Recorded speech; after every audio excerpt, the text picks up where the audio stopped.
Pathian thu thiang lim lo ngai tha ila Nehemia bungkhat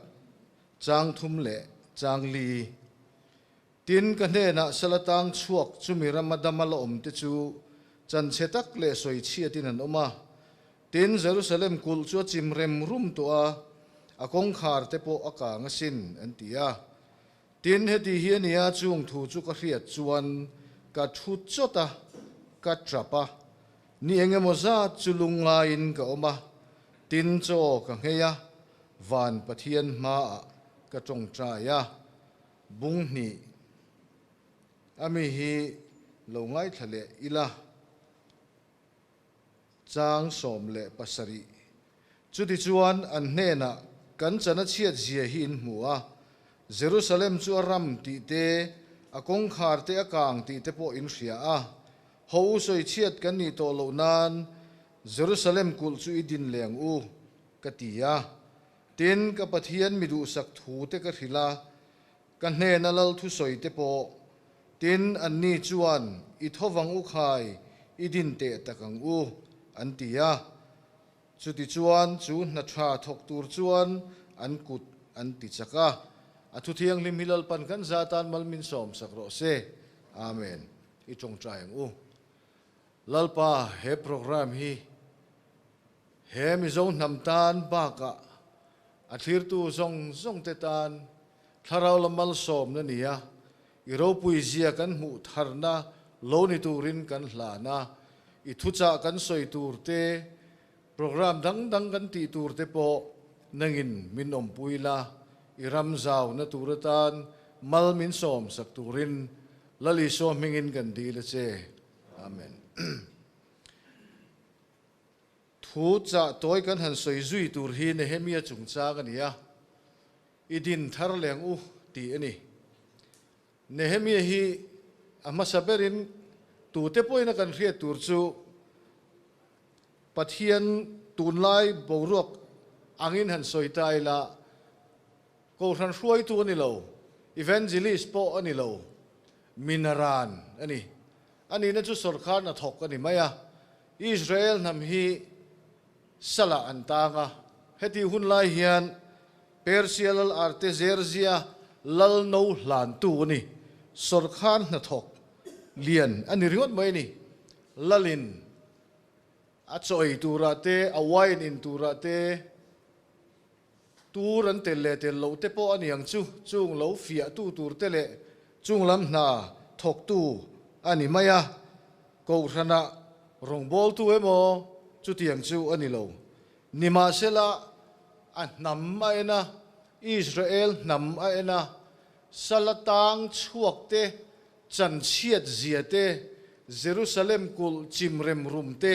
amua chu chuan Nehemia nun chu ati dang lam ani chu ta lo lang ta chu Nehemia chuan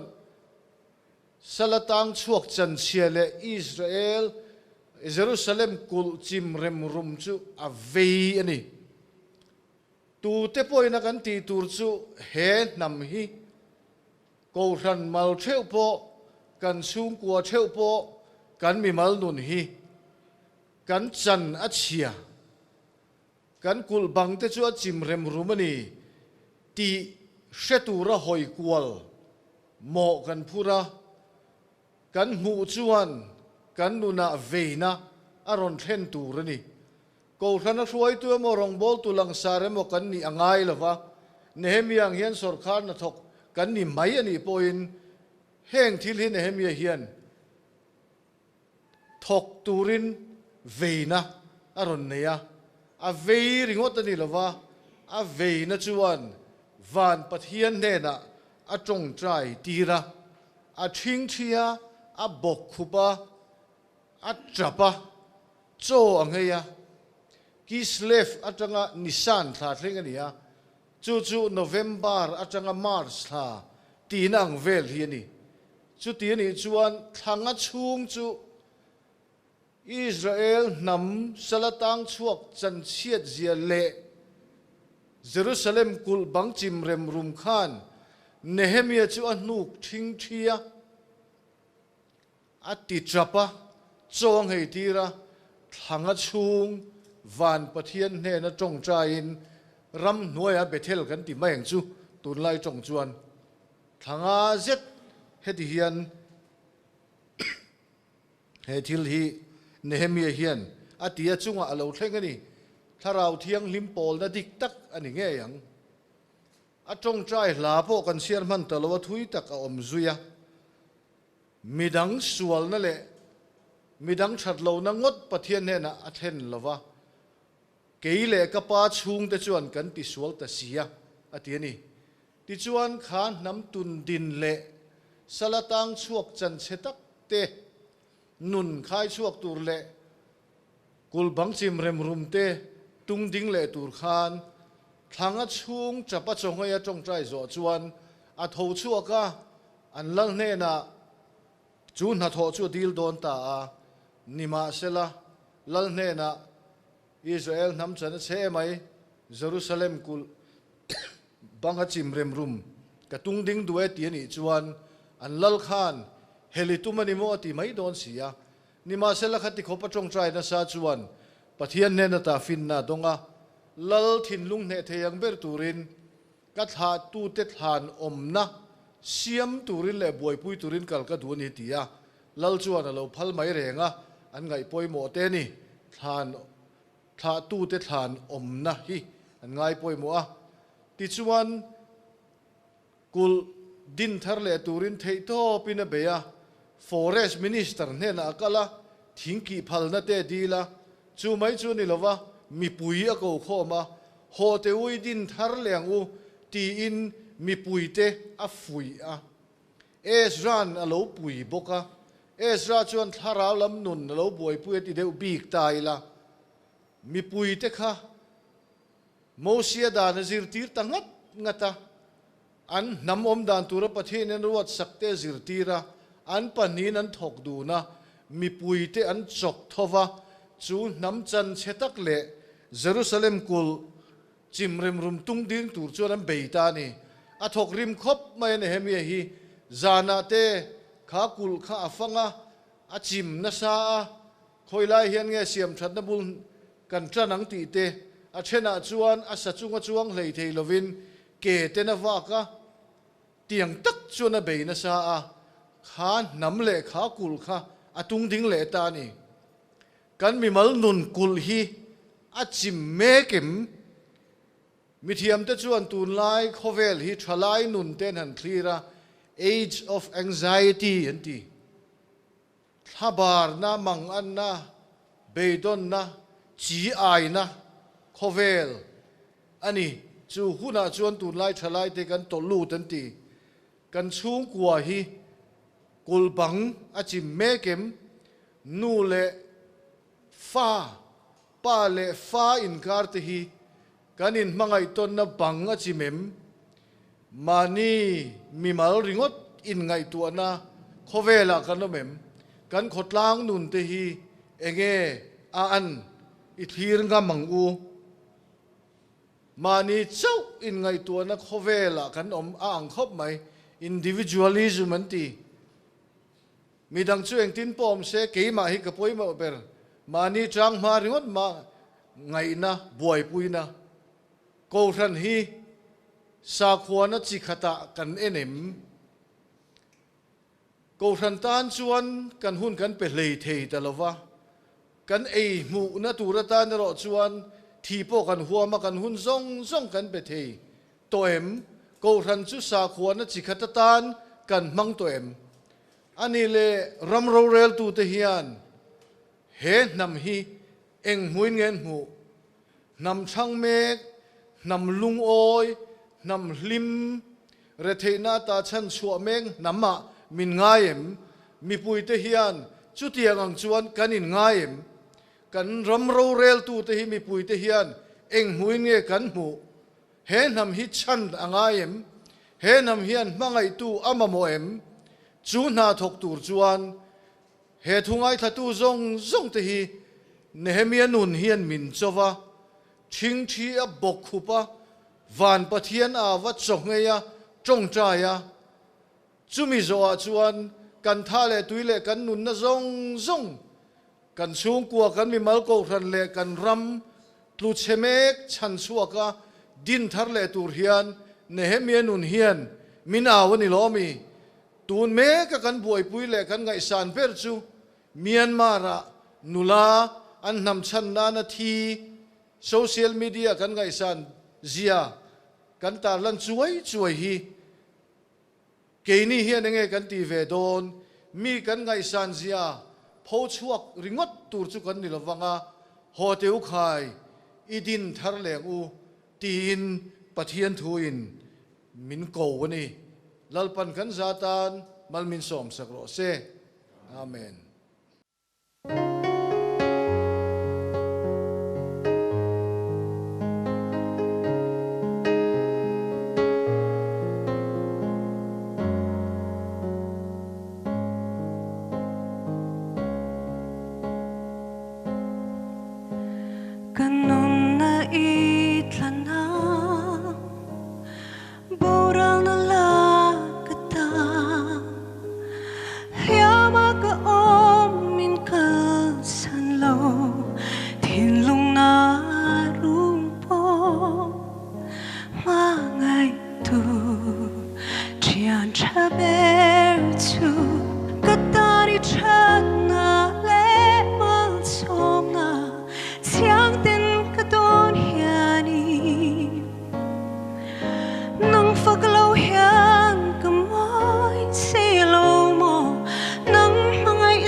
Davida chuan Mikalinhena chuan ipale athung te zong song aya mithanga lalpa mi Israel te chunga lala miruat tu lalpa ma sin lalpa ma chuan lam om reng kanialom heng ai ma hian kala za pui omang keima po kala insit chewang ama ero chu chung chia lo nula isoite choi moi chuan ka omang ati a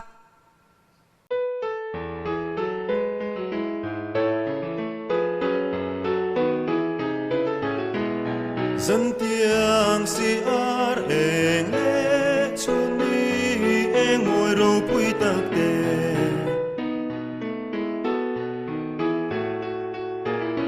Shring mi tên công chiar tua ta siam tun a lâu rua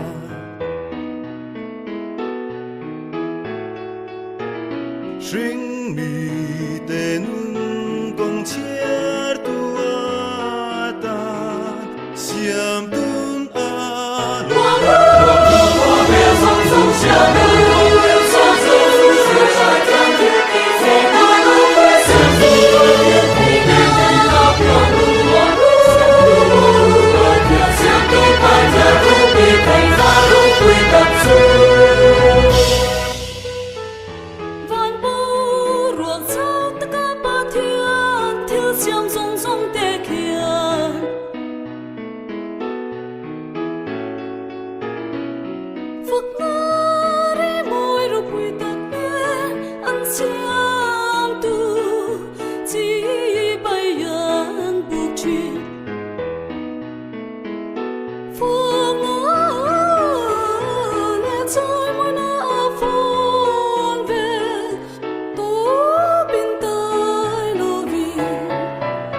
Siam zong zong te chuan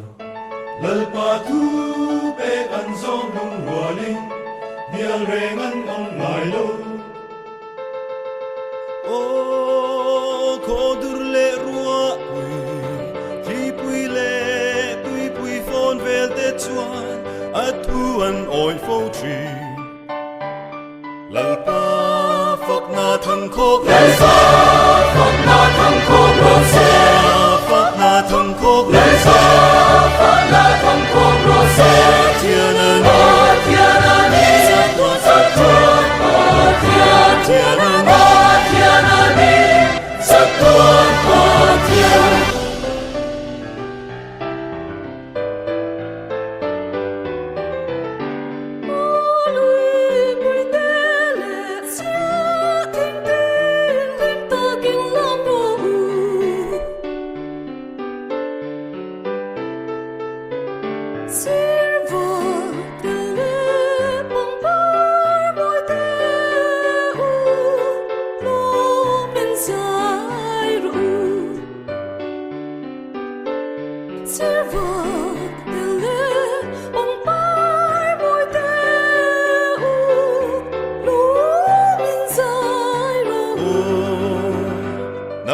Amen.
Thiltihtheihna mang được sống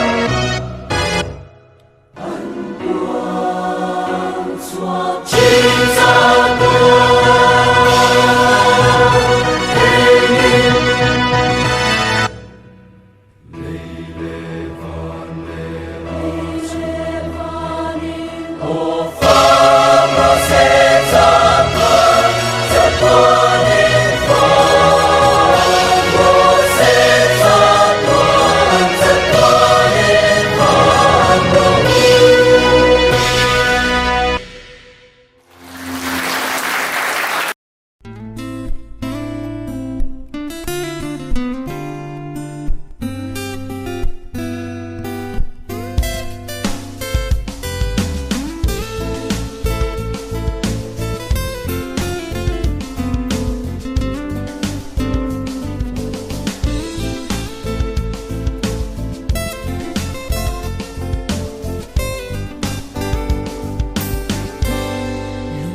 Takin karun chini tili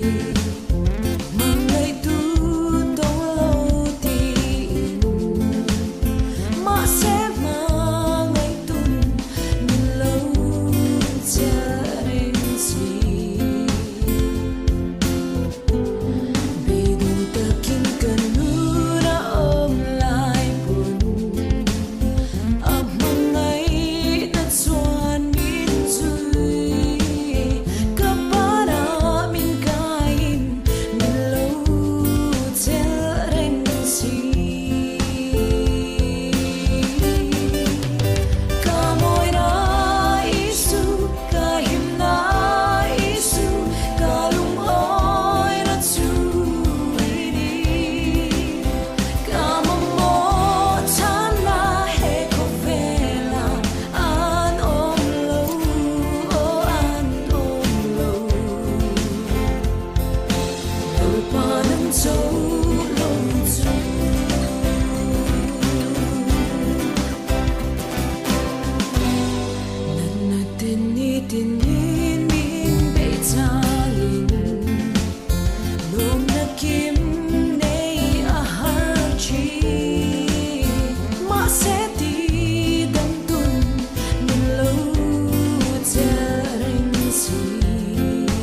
an lalpa ta na ni thiang hlimani hi lungain su lalpa chunga lom na chu in chakna ani sia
lalpa chu fakro u pathian chu hmun thiang hlima chuan fak ula Thiltihtheihna borak zau taka khian ama chu fakro u Thiltih ro pui takte awangin ama chu fak ula ro puina satzia angzelin ama chu fakro u totoro dri in ama chu fak ula perkhwang le tingchangin ama chu fakro u khwang te le lamin ama chu fak ula tingchang chisang sang le pheng longin ama chu fakro u darben thek ri thum mi in ama chu fak ula darben thek ri fiak mi in ama chu fakro u engkim thothei to phot chuan lalpa chu fakro se lalpa chu fakro u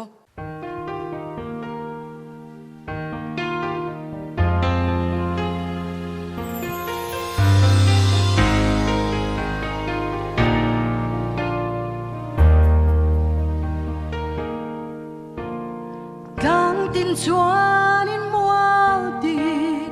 shu da hoi veli lui pui luang dam diai le chem dam thi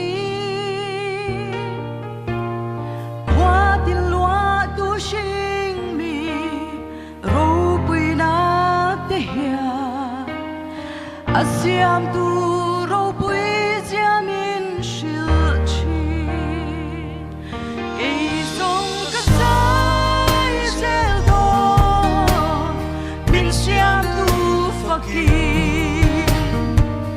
sa tuan nun min petu fakir suai hu zo rimoy dang reng om thelo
mang an ni chuan a buk te a mi darudon si a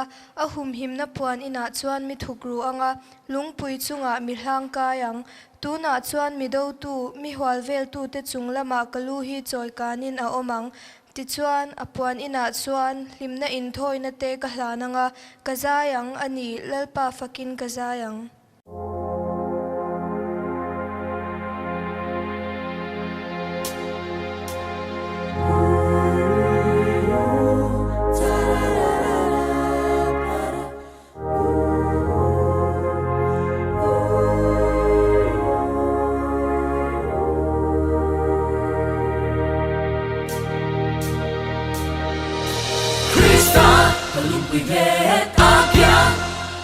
Công xuân cảm biến lô qua kẻ mà tên mình chỉ mong Krista tu ngày hiểm là cả cuộc bình xa ra đi quay quay phone lô lia đi xóa là đồ ra liếng mắt xe cái hiểm nào cuộc bình xa ra đi kẻ mà tuy còn cả là phong kim du ali Krista lung quỳ hết apia công xuân cảm biến lô pha kẻ mà tên mình chỉ mong sẽ Krista tu cái hiểm là cuộc bình xa ra đi mừng là cái tốt ra thì hiền cái đình lại về áp minh chắc chi Kalsanin Patsan ngai lo ve Lu taken me lo ve Kalu pui nyat angi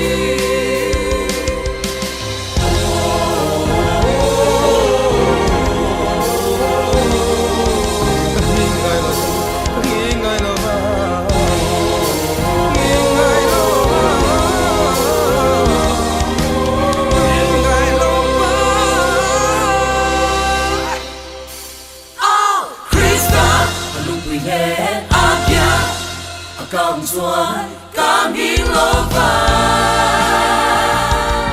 kẻ mà tên mình chỉ mong Krista tu cuộc bình xa ra đi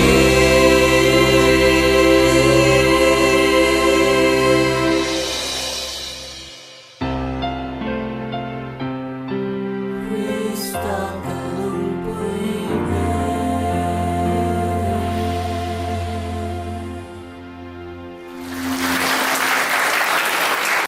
tin Krista thamuan na chuan in thinlunga ro rel ro se chutiang ni turin taksapum khatako in ni renga sin lom na chang hrebok ro u Krista thu chu fin na tin reng in nangma nia om treu ro se fakna hlate pathian hlate tharau lam hlate in zirti rin in zil ton ula thinlunga khonga ina nein pathian chu hla sak sak ro u tin in tia piang chu thu soya emo Thiltihtheihna ama zara pa pathian ne na lom thu ril chungin lalpa I swamingin tivek ro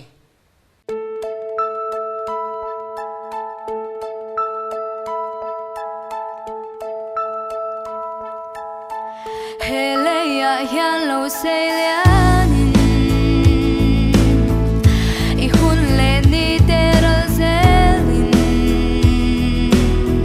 kong zo per tu shelvin mo lim na dik chu I song chin mo kovel non na teni country ma se nun churil chuaruak si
trai fan ula chumia chuan lom thu hril chungin ngei ven ro mi phuar na chan Krista thuruk chu hril turin pathian in thuatan kong min ti kuak sak theinan keini po min trong trai sak ro ka soi turang taka ka puan theina turin rem chan na lei zelin pon lama mi te laka chuan fing takin omro mitineng tia chan thau tur nge ni ti in hriat theinan in trong ka chuak chu chial khongai na tel ni fo ro se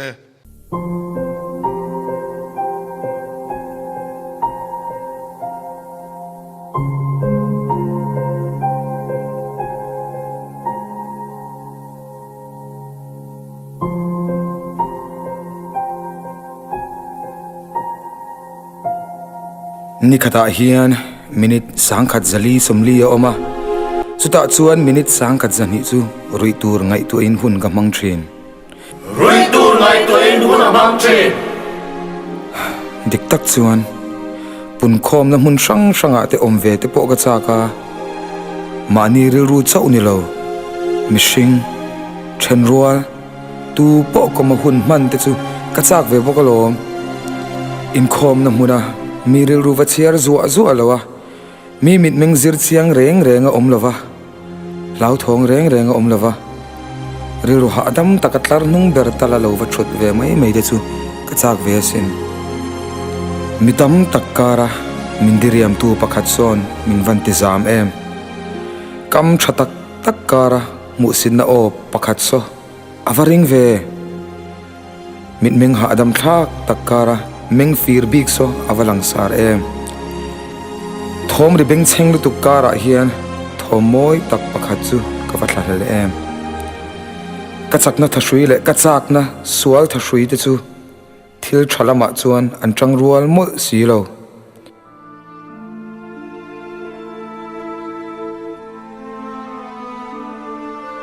kanu trap to su kati pal o khoi mo paisa chu tipal o kanu kapa kun to su min en ro min en du lo mo ka huwa che ka mangai che ka tipal o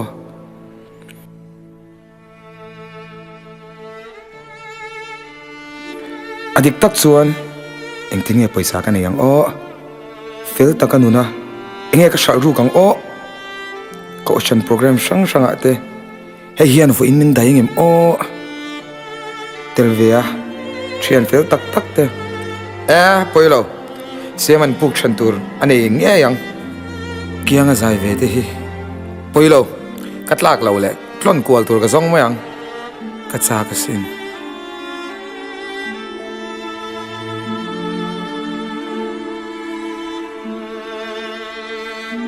thil sual ti tu te hi an du than na nge ti sual an nia pathian huat zong takan ni sin Amen. Tikrutuk amen. he an amen sa le me a min hol he ni don hi katling lawani ni e du than na chu ni miau sia amai ro chu he du than na suala ta ka chua theina na kong min hroi tu tur min hra thiama min hangai tu ka van ngai em ka odi chanpui ka dil min boy song min pui kavalom em khongai na sang mangai na kadil kangen ngam lo mangai tu gangai do theina tel mangai na kangen sang lua ka phu lo an ka chu min mangai veke ma se mi then khat min meng hi thal zum tak chun ang mai ani an bur het le se ta har mange ase ka suala ka phuwe an amen nan to khamo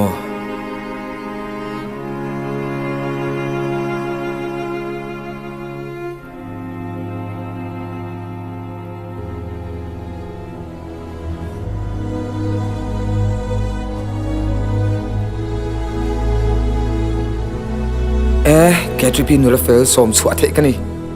asak mel chuan khum tu awan lo athin lungero van tlang chunga leng si kapula thutna ruak thin lu khatu ni karui lo boy an ka le chizia khap be tu ni trong kama momo lo aril ru thatna amit menga lang chuak chuan min hne zo ani chu isua kyanga omang chu ni don lom ni ha damna zalenna nina angin pomna akyanga chuan that zer ka chak sia ka odi chanpui ka ngai min boi som min pui ka valom em do theitu hmanga ina chuan min kal san si lo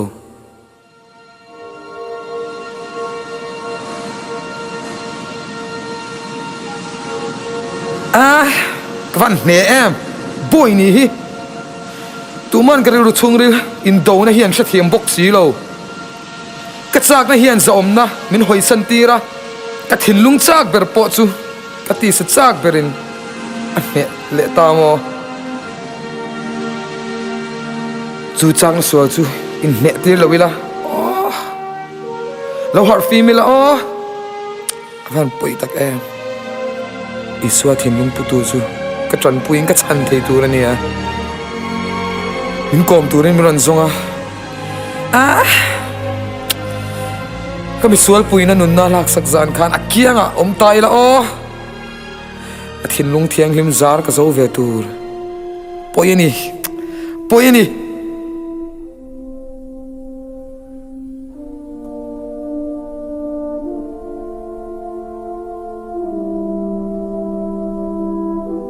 ni khata hian minute sang ka zali somli a oma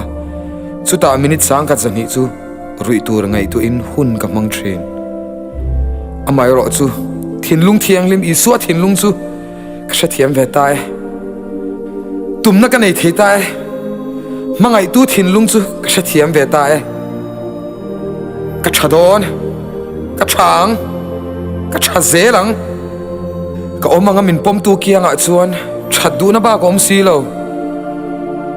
kan amen te hian ifim khurang u mi sual kan ti te le mi kholo anga kan ngai te dem na kan amen nan ma hian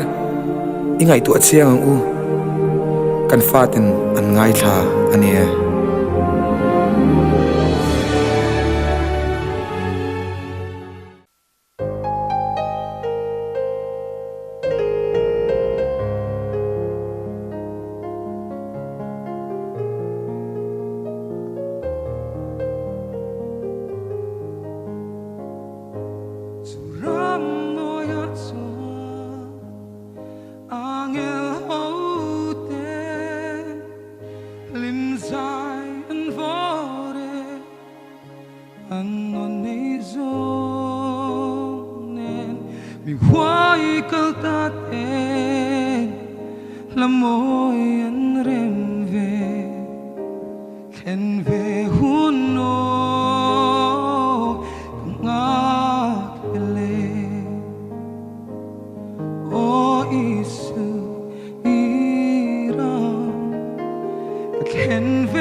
O Isu,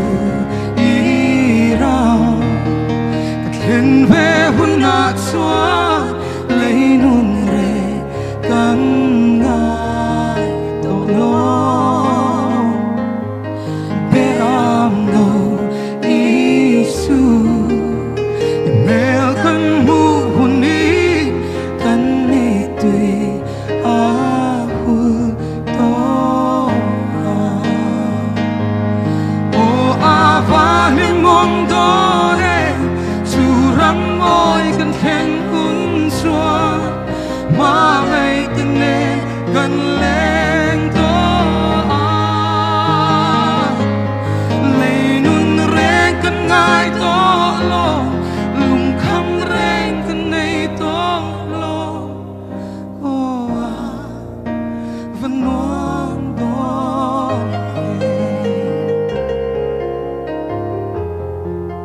har na zong